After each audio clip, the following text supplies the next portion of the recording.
Good afternoon. I'm Shannon Derejo from Creamer Media. Welcome to our webinar on local manufacturing, hosted in partnership with Electra Mining Africa, South Africa's biggest trade exhibition since 1972. Today's panel of speakers will unpack the strategies needed to turn around South African manufacturing. Our webinar today is sponsored by Nedbank, Shell, CIFSA, Actum, Donaldson, Hellerman Titan, Bova Safetyware, Stratus Technologies, Pipestar, and Rare Plastics. We thank them for their support in making this event possible. Before we start, please note that we've activated the Q&A function for your questions.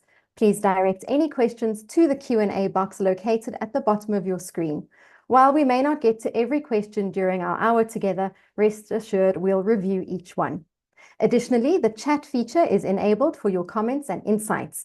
Look for it right next to the Q&A box. Remember, though, questions should go into the Q&A to ensure that they are properly addressed in that section. Please be informed that this webinar is being recorded and the recording will be made available to you afterwards. Also, we're broadcasting live on YouTube and the link will be shared in the chat once it becomes accessible. Thank you so much for your attention. So let's begin. Today's webinar will be facilitated by Eric Bruggeman, the CEO of the South African Capital Equipment Export Council. He's a mechanical engineer with a wealth of experience and has worked for the African Development Bank and the World Bank. Eric will facilitate the discussion with our panel, which consists of Mpho Mokoena, the Technical and Services Manager at Shell Lubricants South Africa, Tafadzwa Chibanguza, the COO at the Steel and Engineering Industries Federation of Southern Africa, Mervyn Naidu, the Group CEO at Actum, and Amit Singh, the National Manager for Manufacturing at Nedbank Commercial Banking. Before our discussion gets underway, I'd like to introduce Specialized Exhibitions Montgomery CEO Gary Corrin. Specialized Exhibitions Montgomery is the organizer of the Electra Mining exhibition and a partner of this webinar. Electra Mining Africa takes place from 2 to 6 September. I'll hand over to Gary, who will share more information. Hi, Shannon, thank you. And what a privilege for me to be a part of today's webinar. Just on behalf of Specialized Exhibitions Montgomery, I'd like to thank Creamer Media, SACEC, and all the esteemed panelists today that are participating. It's really a privilege to be in a small way just a part of local manufacturing in South Africa. Just from Electra Mining Africa perspective, this year's show, which is from the 2nd to the 6th of September here at Nasrec, I'm very, very proud to announce is going to be the largest in its history. Going back 52 years, there's 39,000 square meters, net square meters of exhibit space, 950 exhibitors, and a whopping 96% of those are local South African companies based here in South Africa.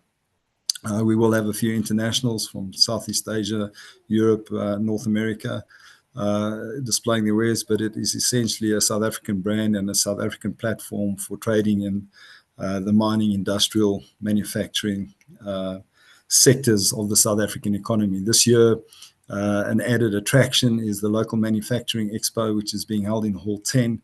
We're very excited about that initiative and all of that promises to showcase for the South African economy. There's an interesting stat from the Center for Exhibition Industry Research in North America.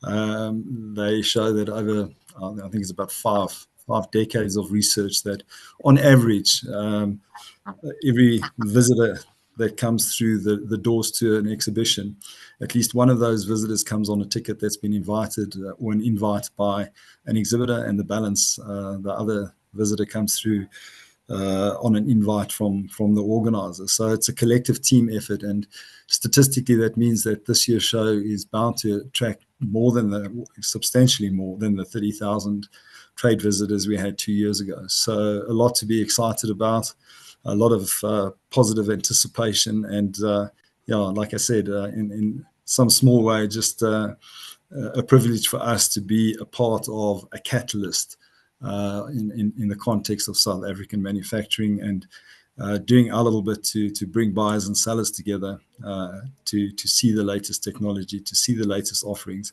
and to see a world-class show. The show is the second largest of its kind in the world.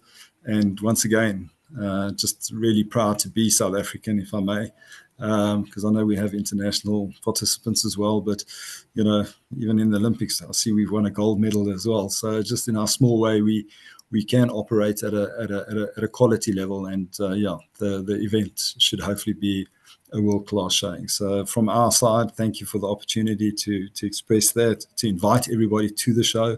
Anybody that wants to come, you're welcome. And yeah, from our side, thank you for the opportunity to be a part of today. Thank you, Shannon. Thanks very much, Gary. I'll hand over to Eric now, and he'll start the discussion with our panelists. Good afternoon, everyone. Thanks, Gary, and thanks, Creamer Media. Welcome to the show. Thank you to the panelists for giving up their time. First of all, I would like to just introduce SACEC, which is the South African Capital Equipment Export Council. And SACEC provides a facilitating role in assisting the capital equipment, the machinery and equipment engineering sector companies to grow their business through exporting. We've grown our exports in South Africa, exports of machinery equipment, capital equipment, to just over 205 billion rand a year. And I must say, when we talk about the exhibition, the Electra Mining exhibition, and all the advertising that gets done, we find a trend that after an exhibition like Electra Mining Africa, over a period of 18 months, the exports do go up. So it shows you how important it is for people to attend an exhibition like this and to get the orders. And that's what happens in engineering.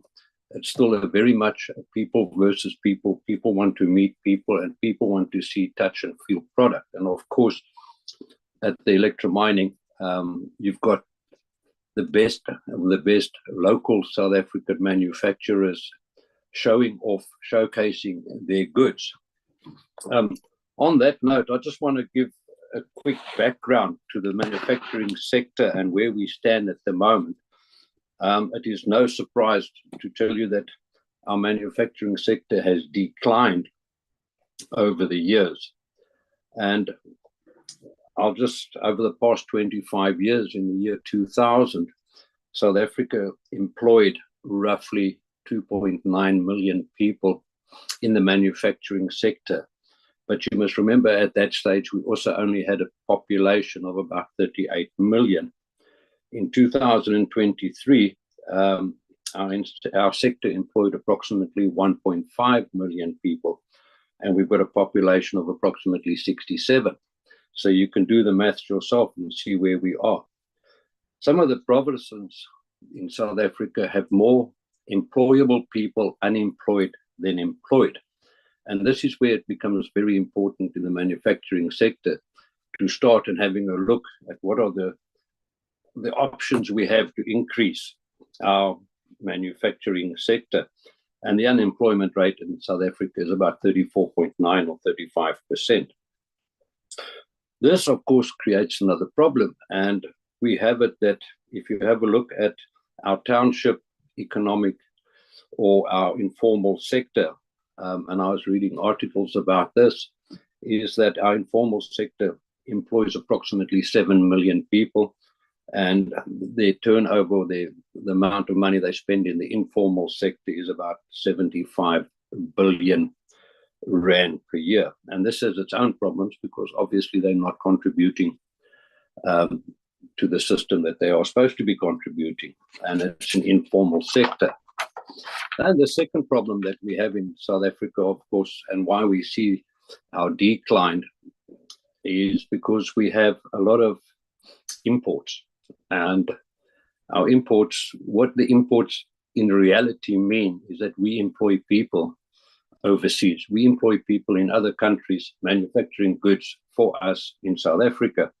And of course, the inflation to that means that it is all rand, dollar, or pound based. So basically, we're employing a lot of people overseas, which we should be employing locally in South Africa. And we will go through this, and there are a whole lot of questions I will ask the panelists.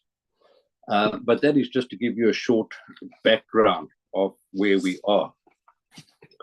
So my first question is going to be to Amit Singh from Nedbank. And the question I've got, South African manufacturers have been on a decline for several years. How can this trend be turned around? Give us your thoughts on this, Amit. Yeah, Eric, so thanks for the opportunity and thanks for the question. I think as you painted the picture now in the last, let's call it 2 decades or so, we've seen a rapid decline. I want to say up front, there's definitely no silver bullet to fixing where we're going from a manufacturing perspective. I think it's a culmination of a few activities, actions, decisive actions that need to be taken. And in no order of priority, in my view, definitely policy regulation needs to be changed to be more supportive of the manufacturing space and sector. We've seen from past experiences, when there's policy, when there's regulation and effort that's put in from a government perspective, we are noticing those differences, i.e. the APDP, et cetera. Next, we'll look at stability. So you look at political stability. I think now with the GNU, we are looking at some really positive signs that could potentially come from this. We understand there's going to be a settlement period. But just as important, what is now seems like a distant past for us as South Africans is load shedding. So grid stability, I believe, is an important thing to reignite our manufacturing space and sector. If you have a look at what has happened over the last couple of years with the lack of supply and how that's affected manufacturing has been tremendous. Another important point, I believe, Eric and team, is the production efficiencies. While South Africa has been, much of a, let's call it in cruise control or autopilot for the last 20 odd years or so, there has been advanced machinery developments, AI developments and the likes, and adoption of those advanced machinery production efficiencies, I believe, is key to getting us to our former glory. You also raise a very important point insofar as workforce and skill. We import in skill at quite heavy prices, not necessarily transferring those skills over. We're importing goods at heavy prices. And I think it's about time we start reinvesting in our people within the manufacturing space and sector. You alluded to it earlier on. We are vibrant, energetic South African individuals. And I do believe there's a tremendous amount of skill that we have within our country that we can better tap into. Definitely, probably my last 3 points I want to make on this is there's definitely a need for infrastructure development. We're noticing and seeing some nice developments that's happening with the Transnet, big loans to be taken out in improving our infrastructure. Again, I think we are a long journey from getting to where we need to be. But I do take a certain amount of confidence insofar as there is an intent to improve our infrastructure and logistic lines. 2 last points from my side. We need to also understand that collaboration is key. The responsibility of reviving our activity in manufacturing is not one of private sector, it's not one of public sector. I do believe that key to getting us to where we rightfully deserve to be is collaboration between all sectors, industry players and stakeholders for the betterment of our country. We need to stand for something in Africa, in the world, on the global landscape in terms of manufacturing. And it's key and critical that we define that together to the benefit of our country. Thanks, Mervyn. Yeah, but I agree with you. That's something that we have to do. And I do believe that we as South Africans are working towards that. My next question is to Umpu from Shell Lubricants. And the question is, how best can local manufacturers reduce their environmental footprint and improve efficiency in general? What is your experience on that? Thanks, Eric. Good afternoon to fellow panelists and our audience in the meeting. Shell generally is on a trajectory to achieve net zero carbon footprint by 2050. Shell Lubricant Solutions in particular plays a pivotal role as a strategic partner to the manufacturing sector, as we have touch points across all segments of the manufacturing sector. You've gave us a good background in terms of the decline that has been noticed over the years. And a recent report from Stats SA is the 0.6% decline. I think it was on Q1. And most of the sectors, basic or general steel, motor vehicle sector, as well as transport. These are the segments of manufacturing sector that's contributed, a lot towards that decline. And coincidentally, these are the sectors where solutions to reduce carbon footprint are mostly required. Optimization of manufacturing processes. So that is our key approach in this sector, and it goes along with collaboration that Amit mentioned just now, collaborating with our partners to cushion the impact of external factors on their bottom line. So we work hand in hand with our customers, and I said, Shell Lubricant Solutions. We are already supplying products and solutions, especially on the product side, that are already carbon neutral. And this is a direct benefit to our customers in achieving their transition to a lower carbon footprint across their manufacturing processes.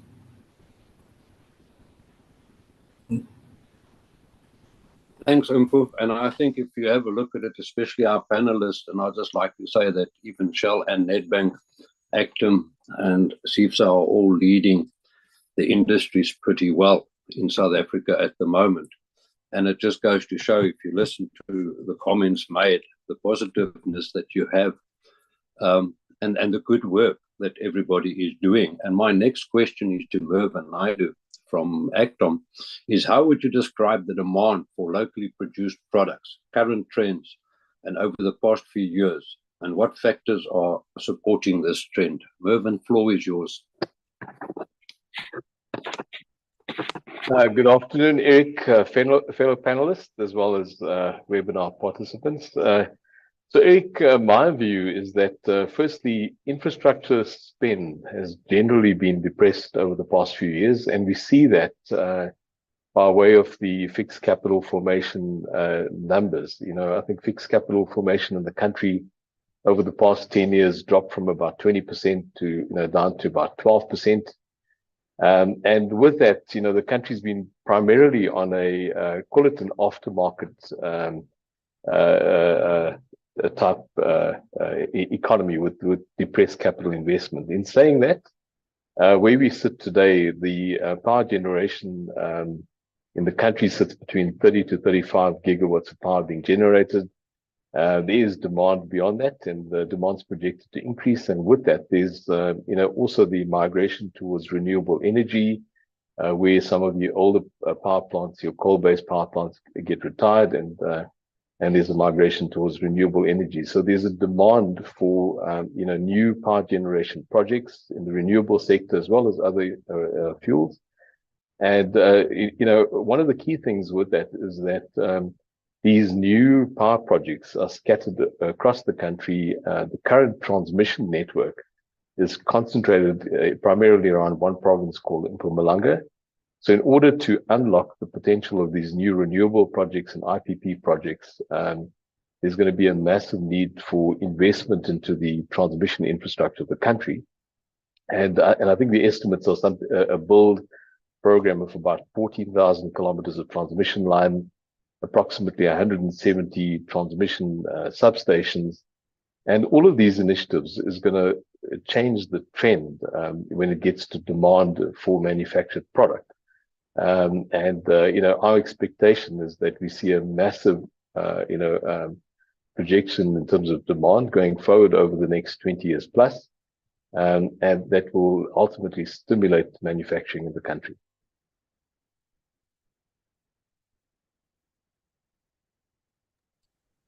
Thanks, Mervyn. Yes, I agree, and we need electricity, and we need water, and we need the infrastructure to be there. And I think that if you have a look at the whole over the last several months without any power failures or any shortages, when you speak to industry, they're much happier. And I think the productivity has gone up because there's nothing worse than a shortage of supply. And that leads me on to the next question for Tafazwa from the steel and engineering industries. And the question is, How are South African manufacturers adapting to the country's energy, water, and logistic crisis? Over to you, Tur. Yeah, good afternoon, Eric, and to the fellow panelists and to the participants of the webinar. Eric, representing a federation, obviously I'll speak for a collective of companies. CIFSA representing approximately 1,300 companies. So there's a number of touch points that one could touch on. But I think in answering the question, there's one very recent example which I think is relevant to this, which describes the problem, but then also later on I'll touch on the need. And that was a multinational company, a valve manufacturer operating out in the east of Johannesburg, who recently failed what was an ad hoc insurance audit. And the provisional failure that was on the back of the water suppression system, which is based on, which was grid supplied water, failed to deploy during this audit because there was no water was being supplied by the grid.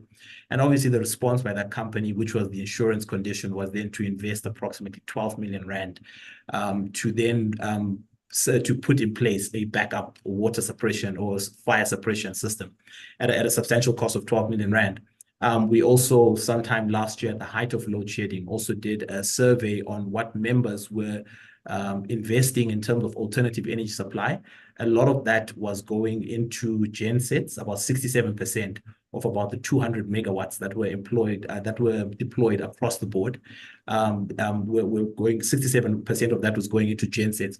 So the point really is that companies are responding by stepping in and doing and supplying or providing for themselves those areas where crisis is manifesting. That obviously presents a number of problems in itself. Firstly, and the obvious one, is the capital allocation opportunity cost for these companies, because that is money that could have been elsewhere spent in investing in operations, which now obviously goes, which now goes into fixing what should have been a public good, and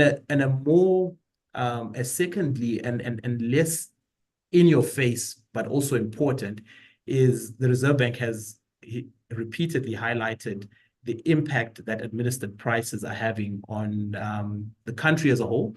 In fact, if you look at the latest reading of the administered price inflation, it's running about just under double inflation.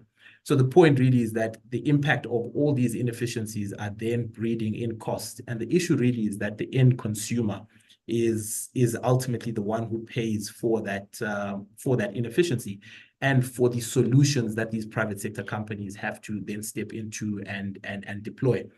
But and I'll leave it on this, and I'll be happy to unpack it, because we are in the process of finalizing a piece of work that also describes the fact that while the current infrastructure decay presents a major problem, which I've described already, and yes, infrastructure spend in terms of the big capital projects are important for long-term industrialization, there's also an important discussion that needs to be had at an intermediate level, that you actually can run a massive scale industrialization project just by repairing and rebuilding the current infrastructure.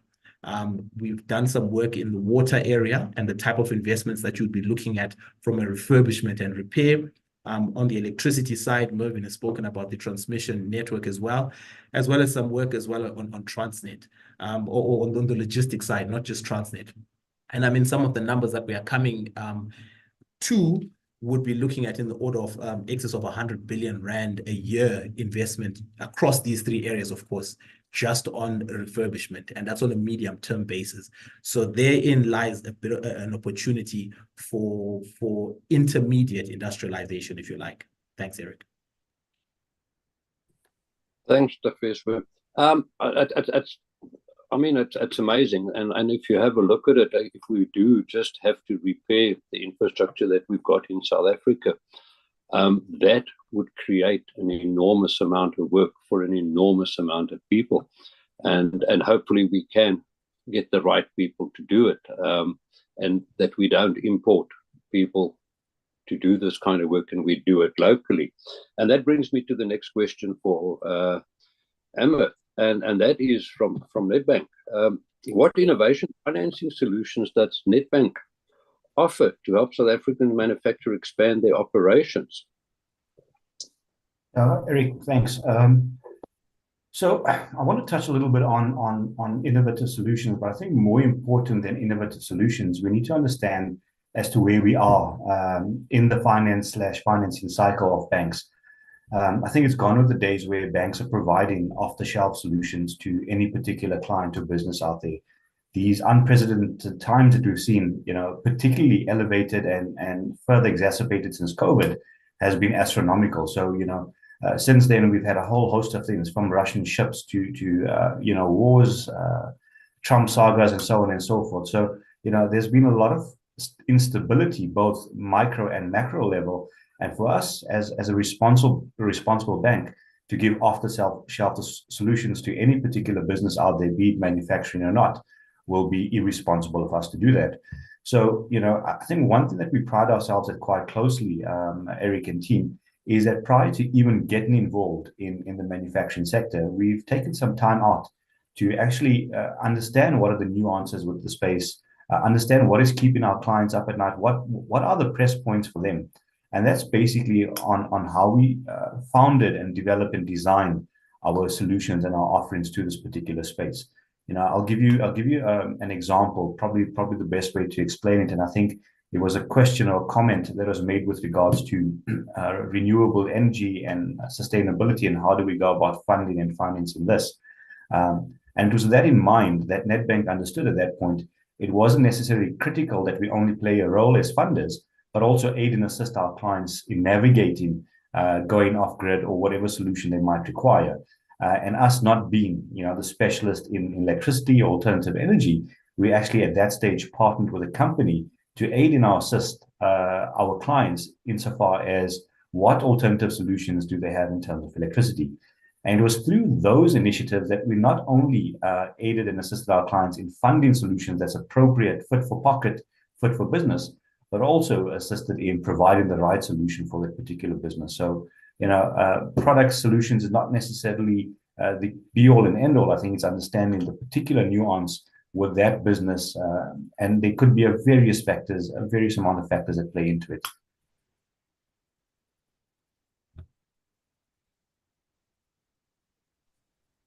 Thanks, Amit. My next question, I'm actually going to go to Mervyn from Actom.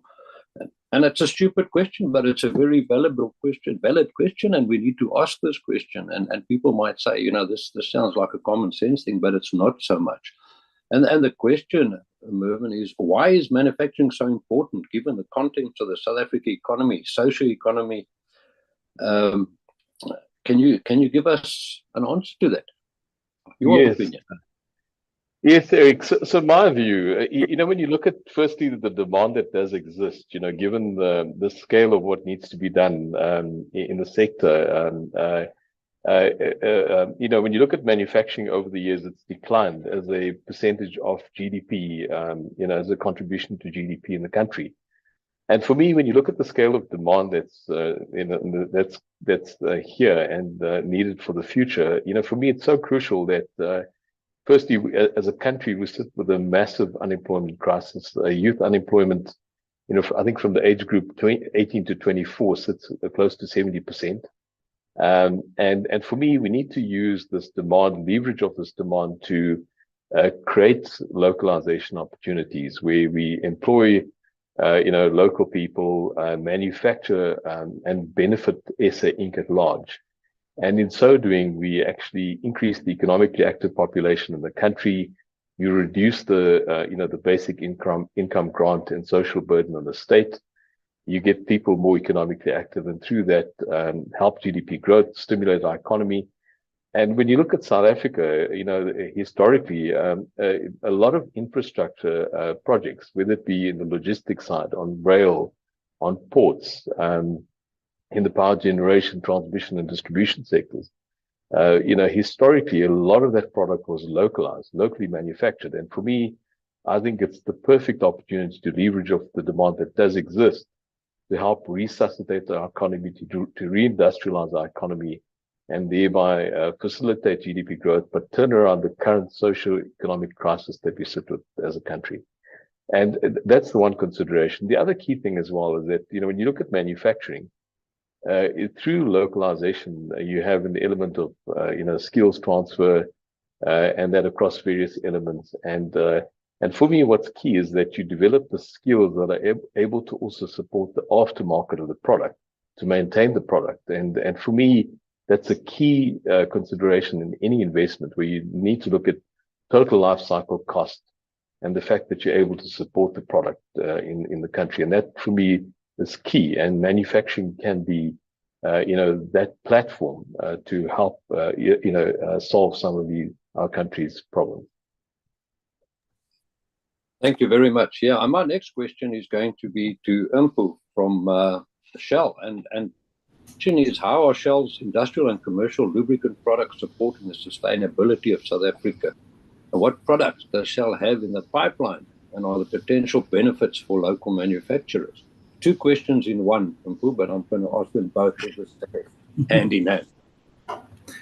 Thanks, Eric. I'll start with the first one. I think the first one mentioned a very key aspect around operational efficiencies, helping manufacturers optimize their operations.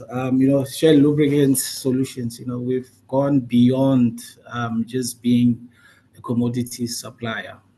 Collaboration is also one of our key elements anchoring our solutions.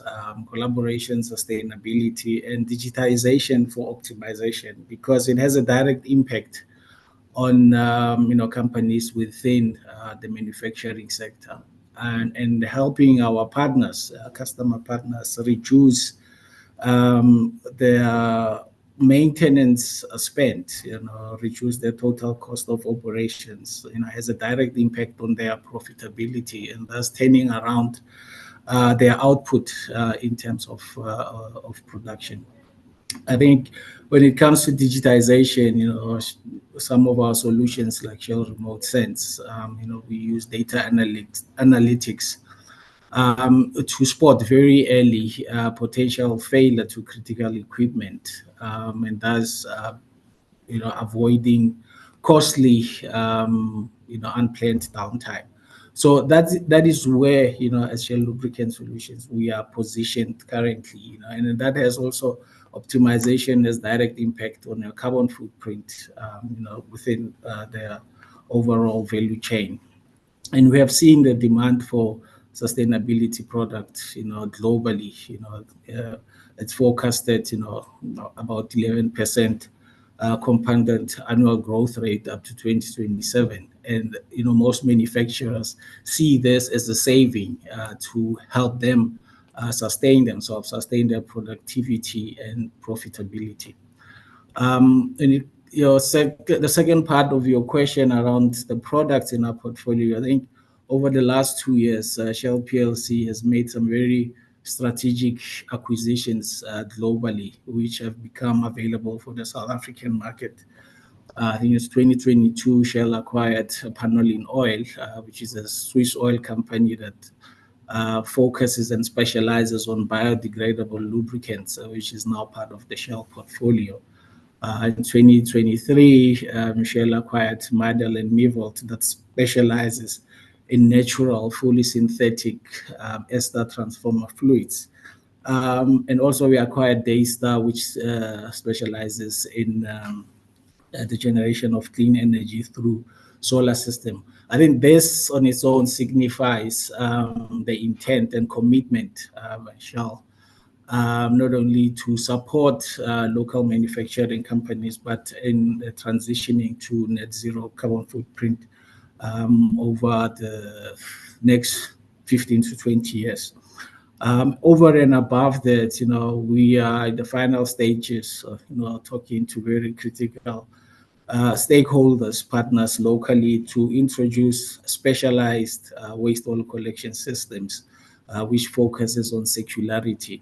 And all of this is to the benefits of our customers. The key objective of, in terms of Shell Lubricant Solutions, is to help our partners reduce their total spend on the maintenances, reducing, improving the total cost of operations and thus improving their profitability. As I said, we way beyond just being a commodity supplier. We look at the solutions and partnering with customers end to end. Thank you. Yes, well, okay, that is very much involved, as is the rest. My next question is to Francois, and that is, are initiatives aimed at encouraging the use of local content in projects providing effectiveness? Yeah, thanks, Eric. I think when one looks at that question, the distinction has to be made between private demand and public demand.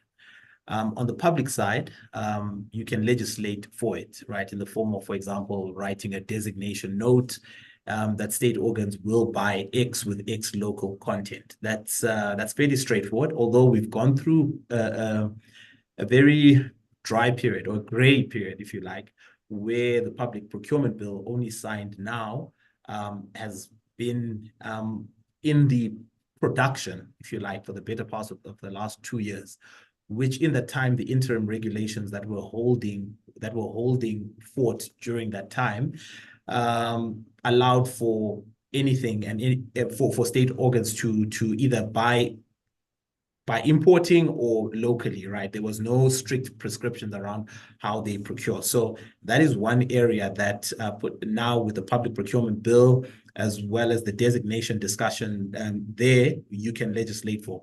On the private sector side, and this is where I think a shift in the mindset is needed, in that legislating for it is very, it is practically almost nearly impossible, for the simple fact that private capital will flow where it's easiest to either procure from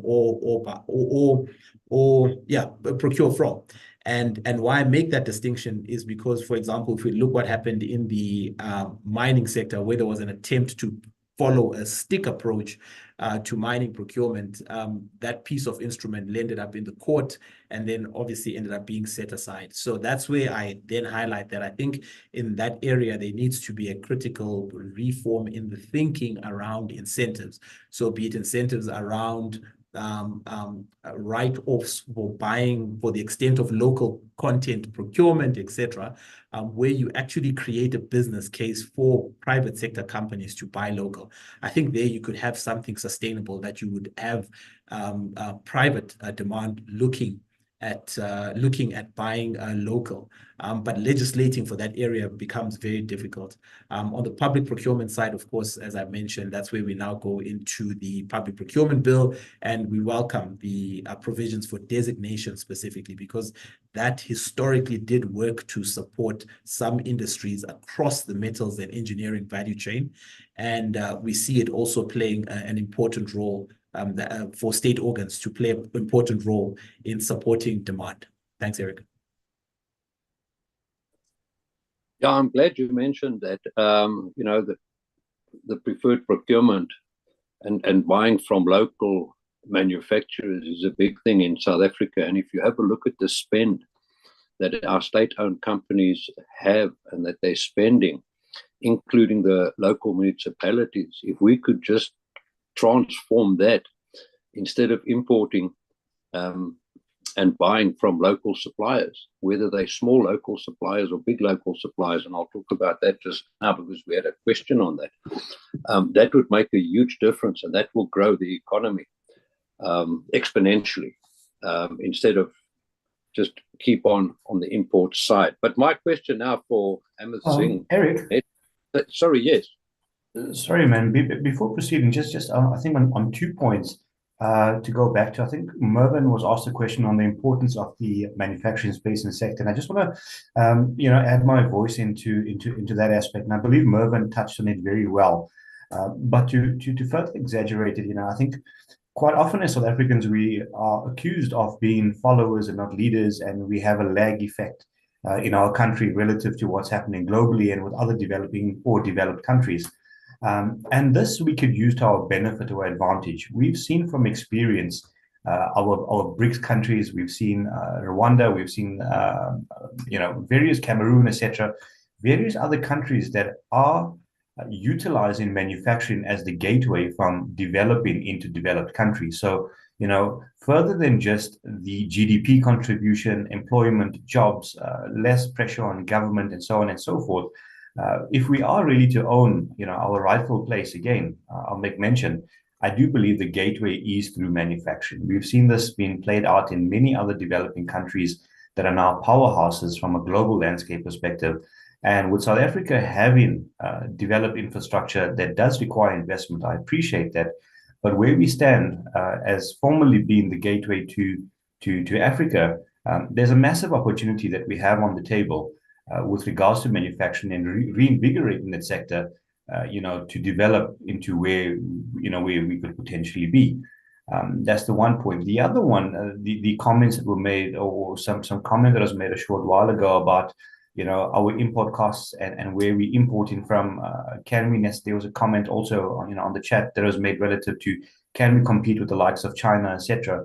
And I do believe that in many instances we can compete with any country for that matter, and doing so responsibly. So, feeding back into the circular economy, ensuring that we're doing so in the right respect of mankind, climate, etc., etc.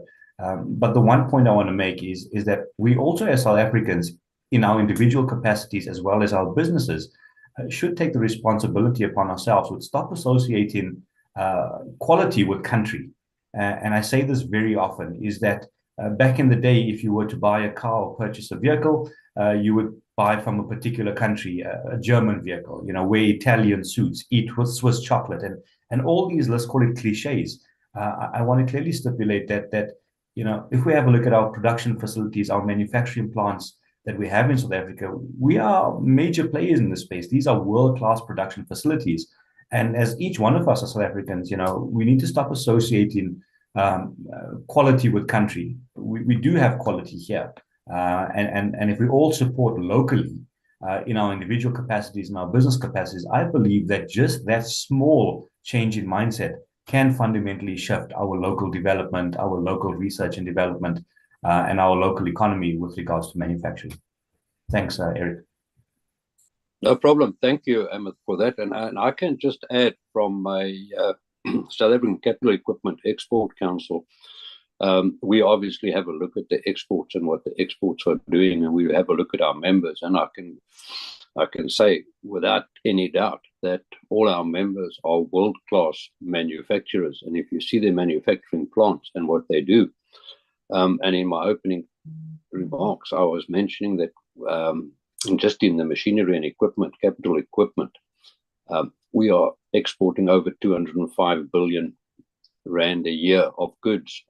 And that is amazing, because most of it is based on specialized equipment and designed equipment, and it's not in the mass production. And I fully agree with you, Emmett, that when you look at the clothing, when you look at cups and saucers, when you look at anything, knives, forks, the industry is so big, we should be manufacturing all of this stuff ourselves, and we should not be looking at imports. And when I look at our members, none of them stand back to any international competitor. As a matter of fact, we are very successful in the international market.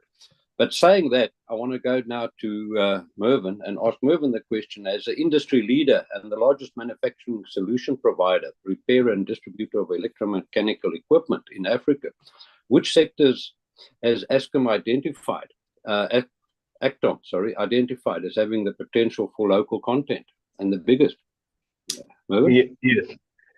Thank you, Eric. Eric, I also just want to comment on the points raised by yourself and Amit before you're answering your question. In fact, it will lead into the answer for your question. So for me, firstly, the Actom Group in March this year employed approximately 8,500 people in 5 countries. We actually export products globally, medium voltage motors into North America, boilers into many parts of the world. And the fact is we're 121 years old, have been doing it for many years. And I think very often South African companies underestimate, the capability of engineering in the country, and in the continent as well. So for me, it's something that there's huge potential from an export perspective, and I think we need to leverage off that and maximize and grow on that. In terms of Actom, what we've identified as key markets, and it goes back to my earlier point. When you look at the power generation sector, the need for for the increase in generation capacity, and the resultant need in the extension of the transmission and distribution capacity, that together with the fact that we've got backlogs in logistics, whether it be rail, ports, and for me, we've identified major opportunities. Firstly, from a generation perspective, by way of manufacture product, going into the likes of your wind farms, your concentrated solar plants, your solar plants, your biomass, and these could be anything from boilers to turbines to alternators to alternators used on the wind turbines, your solar panels, inverters, batteries. So massive opportunities in the power generation sector. From a transmission and distribution sector, there's the potential for products like transformers, high voltage equipment. These are high voltage disconnects, instrument transformers, protection and control systems, switch gear, ring main units. So a whole range of products, and for me, all of these products can be localized, and it has been over many years, and it creates the perfect platform for the country to accelerate economic growth. Thank you. Thanks, Mervyn. And that's for the questions. Now we're going to look at some of the questions that our viewers have asked. And we're going to do a few questions. And one of the viewers asked, but sorry, I'm going to ask every one of the panelists to give a minute of their thought on each of this before we go. We've got roughly 10 or 12 minutes left. And the one question is, how do we promote our small micro businesses into becoming a formal business and growing? What do we do to help them? And let me just go straight to Emma. Can you give us your opinion on that, please? Yeah, I think it's critical to understand in any business is firstly to understand that particular business, what are their aspirations and what market do they want to play in? What does that supply chain look like? What are those offtake agreements look like? So again, to the earlier point I made, I don't think there's necessarily a silver bullet to assist any business out there, and I think that's what often gets us into trouble. But promoting small businesses, we need to understand where do they want to play? What is their aspiration? What is their growth pathway? And as banks specifically, we've got an important role is how do we partner with their client to achieve their aspirations in a responsible manner? And again, I'll go back to the fact that when it comes to, call it product solutions and those type of things, any bank, anyone offers the same. Key and critical is to understand where is this business currently placed? Where do they want to get to? And how then do we bridge those gaps in that client journey? And may it be from a traditional banking perspective or even beyond banking solutions, because quite often is the case, as with the example I gave earlier on with some of the solutions with alternative energy, as banks, we could not be the experts or potentially not the experts in the client's needs and requirements, but how do we then serve as a conduit to get that client to those experts that they need to ensure, their growth, development, and sustainability for the foreseeable future? We have a tremendous vantage point as banks that we get to see the environment across the country through a number of different sectors and clients, and we should be utilizing that information to the benefit of these SMEs and aid and assist them in growing their businesses to the point that they would like to eventually be at. Great. Thanks, Emma. I'm going to go over to Fazwa from CIFSO. Can you respond to that question? Yeah, thanks, Eric. I'll answer that from the perspective of an industry body, where I think our small to medium enterprises sometimes overlook the importance of being part of an industry body.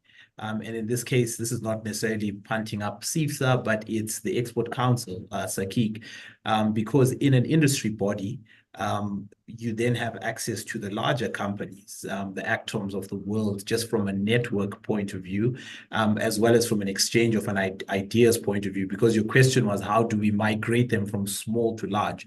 Because I think even at that micro level company, the, if you like, hard infrastructure solutions they have, the intelligence to develop concept to product is there, but it's sometimes how you navigate the soft infrastructure aspects of policy, of access to understanding, research, etc. And then one instructive example by one of our smaller companies once made the point that a small company is unlikely to be able to afford an economist, for example, in their organization, but through an industry body, they then have access to that.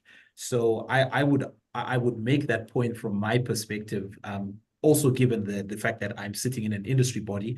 And I think that's one critical avenue that industry bodies can play, but also small and medium enterprises should look to industry bodies as an avenue to navigate the broader landscape.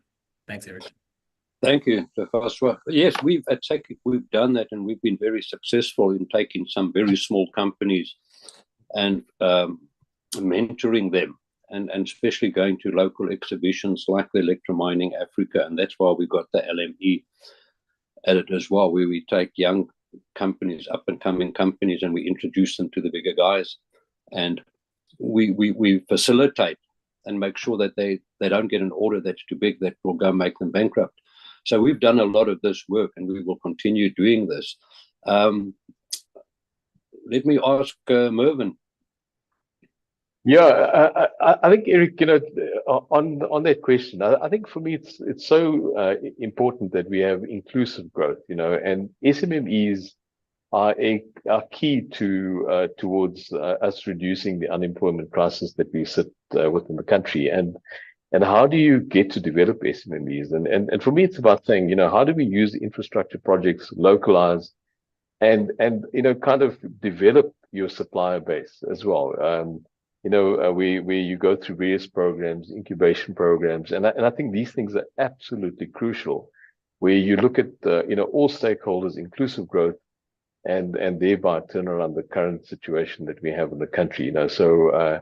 And for me, I think once you stimulate economic growth in that, these things will correct. And when I look at the scale of what's needed in the country, it's a no-brainer that there will be many opportunities created for SMMEs. And Eric, while I just talk about that, I maybe just want to talk about very briefly about your about the Africa Continental Free Trade Area as well. I think can I comment on that? Yes, please do. Yeah. So one of the key things we need to look at as a continent is when you look at capital goods, firstly, there's a lot of steel that goes into capital goods. The iron ore that goes into that steel, there's a lot of it mined in the continent. The copper that goes into capital goods, your transformers, your electric motors and that ore, a lot of it's mined in Africa as well, around the copper belt in many African countries, and so too many other minerals. And for me, the key approach we need to adopt is to say, how do we beneficiate the minerals on the continent and actually create capital goods? And when you look at Africa as a continent, the Africa Continental Free Trade Area and Free Trade Agreement is basically one that strives towards effectively creating one market where you consolidate demand across the continent. And when you look at the African continent, relative to China, I think we generate about 10% of the generation capacity at the moment of what China generates for a very similar population. And I think over the next 20 years or so, it's projected that the economically active population in Africa will overtake that of China. Over the next 20 years plus. And why is that relevant? It's because of the age profile of the African population. And, with that growing economically active population, it'll trigger demand for power generation, for data, for transmission and distribution of that power, for logistics.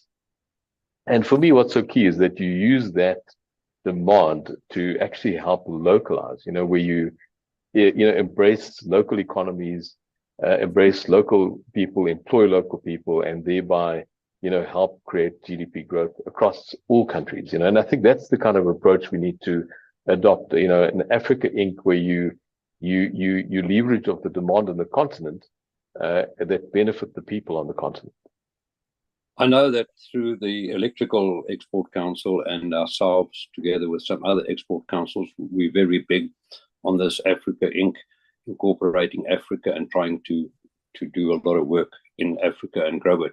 But I need to go back to Umpu. I know that Shell is very much involved, and to go back to the original question on the small business, Umpu, can I have your comments, please? Yeah, thanks, Eric. Having just mentioned beneficiation, economic inclusivity and beneficiation, as Shell, we look at it at micro level. Meaning in areas where we operate through customer partnerships. For us, that is the kickstart to the turnaround in the manufacturing sector. A lot of what we do, we're intentional about including local SMMEs in our project. But we don't only do that such that we create a second layer of procurement. We do that to develop sustainable businesses in local communities, wherein even if we're not part of those communities, the local SMEs can still survive. It's something that we're intentional about. It's something that we, I've mentioned the partnership and collaboration with customers. In any partnership we go into with customers, we make that very clear as part of benefiting and including local communities in the development of their local communities. So localization for us, we look at it at that level, at micro level, where we operate and where we're actively involved with our clients in developing and upskilling local communities. Thank you very much, Mopu. We got a couple of minutes left, and before we go and hand it back to Sharon, I'm just going to ask each panelist, and please keep it short to a minute. But the one question I think we need to ask is, what does every panelist think we should do? And I know that's, and how positive are we? I'm very positive that we can fix what we need to fix. So I'm going to ask every panelist just for a short 1 minute roundup of where we are with manufacturing and where we can go. And I'm going to start with Dafatswa, please, from CIFSA. Yeah, all right. Thanks, Eric. I think from our side, the way forward is, a lot has been said, and I also mentioned it earlier on, about the current infrastructure decay creates an immediate offtake for repairing that infrastructure. And a number of the panelists have also spoken about that across all areas. So that is critical, because if the economy is going to function, the infrastructure needs to function. On the supply side of that, we've got companies in the metals and engineering sector, and I'm sure it's across most manufacturing as well, who are operating at suboptimal levels of capacity utilization. Just to give you a sense, I mean, in electrical cables, we recently also did some piece of work where companies in that area are operating at about 42% capacity. So the idea is that in the build of the transmission network, those companies can increase supply with relatively small to little capital investment in terms of increasing production. And then lastly, I think what is important to take advantage of is, one identifies that the political economy environment now has shifted to allowing for more private sector participation across the board. We see it with the regulations Treasury is looking at from PPP, public-private partnerships, and financing of projects. And I think the collective of those, where those three circles intersect, is really a critical point to drive industrialization and manufacturing.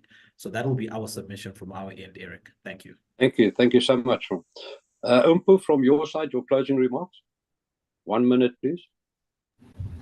Yeah, look, I think if you look at the performance of the manufacturing sector in general, sort of like a sine wave, going up and down through, the last couple of years. So for me, that that signifies the capacity to grow. If we were to do a deep dive on that performance, most of it will be linked to infrastructure, power challenges, water challenges. If we can fix that, from an infrastructure point of view, I think we will be able to sustain and maintain consistent growth within the sector. That's not only going to benefit, local communities across the country, but, stimulating economic growth in general. So it comes down to, having reliable infrastructure for manufacturing companies to thrive in. Thank you so much for your comments. Mervyn from Acton. Yeah, Eric, from my side, I think when you reflect on countries where economic growth rates have been high, you tend to find that there's been focus to maximize on localization and local manufacture. Whenever there's infrastructure spend in that. So for me, I think as SA Inc. we need to do more of that. In saying that, we also need to be very tactful. That you there are products that you may not be competitive on, when you look at economies of scale and that. And I think you need to make a call to say, where are you competitive and where are you not competitive? And can you move into the sphere of competitiveness? If not, partner potentially. Or, so I think we need to look at it very practically across different product lines in terms of what is the approach, what's the level of local content from a percentage perspective. But ultimately, the economics has to stack up as well. We fully acknowledge that. But I think for me, the key thing is that we have the ability, given the scale of demand that's coming, to turn around the current situation economically and from a job creation perspective as well. Thank you. Thank you, Mervyn. Emma? I'm going to touch on what Mervyn has said. Is that in many spaces locally, we've seen a lot of success in manufacturing. And I think we need to put more focus into that. But more so than just that is take the lessons of success in that, and why have these subsectors been successful, or these specific product ranges been successful, and can those lessons be applied to other subsectors in manufacturing? I think that's one thing we don't do well enough in South Africa, and definitely lessons we can take from that. Eric and panel members, and I think to the audience on the webinar, I think three very practical things for any business owners out there that I'm noticing that are being successful for them, and these guys are what they do in the successful guys in manufacturing, or businesses out in manufacturing, are controlling the controllables, staying close to what they can control and keeping the noise out in terms of what's happening that they can't control. The second part of what they're doing doing it really well is ensuring that production efficiencies are at an all-time high, and ensuring that they're sweating their assets at their absolute most, as well as product diversification. So, with production efficiencies, there's many instances where we've seen businesses that are diversifying their lines. And last but definitely not least, I think we don't necessarily make full use and benefit of some of the agreements we have in place. The Continental Free Trade Act, we've got the AGOA agreement. I encourage businesses out there to see what has been put in place from a government policy, procedure perspective, regulatory perspective, that business owners can take advantage of to ensure that they can maximize, for their own benefit. And that's kind of my three takeouts and a little bit of nuggets from my side. Thanks, Eric. Thank you so much. Yeah, from my side, to all the listeners, thank you very much. To the panelists, thank you. I think it's been a very robust, and you can see from the panelists that there's options. Everybody has got an option. I don't think anybody should give up on any sort of saying we can't do the manufacturing. There's a lot of organizations out there, and yes, it's going to take time, but I think if there's a will, there's a way. And anybody that has a will has never failed in their life before. And I think that's what the message that has come through today from our panelists is, guys, you need to be out there, you need to do it. From big, massive organizations, but every organization starts off very small and grows from there. I don't think any business starts off very big and grows bigger, and that is one of the things. So for the South African local manufacturing, I think there's every opportunity. And I also want to say that for everybody that's out there listening, please do come to the Electra Mining Africa, and you'll see massive organizations and you'll see minute organizations all being successful. And I think that's one way to have a look at, if you have got an idea of a business, or if you are in business and not sure how to go forward, come to the Electra Mining Africa. That's where it's a showcase, and you can set the standard from seeing what is happening there. So from my side, thank you to all the panelists. I really appreciate your time. And I'd like to now hand over back to Creamer Media and to Shannon. Thanks, Shannon. Thanks very much, Eric. That brings us to the end of our webinar. I'd like to take this opportunity to say thank you to our facilitator, Eric Burgerman, for enabling an engaging discussion. Thank you also to our panelists, Mpho Mokoena from Shell Lubricants South Africa, Tafadzwa Chibanguza from the Steel and Engineering Industries Federation of Southern Africa, Mervyn Naidu from Actum, and Amit Singh from Nedbank Commercial Banking. Thank you to our partner, Electra Mining Africa, and our sponsors, Nedbank, Shell, CIFSA, Actum, Donaldson, Hillman Titan, Bova Safetyware, Stratus Technologies, Pipestar, and Rare Plastics for their support in making this webinar possible. And finally, thank you to the attendees for taking the time to join us for this discussion on local manufacturing. We hope you found this event engaging and informative. We really appreciate your participation. The recording of today's webinar will be sent to you in due course. And if you have any additional questions, please be in touch. You can reach us at shannon@creamermedia.co.za. Thank you for your time and goodbye.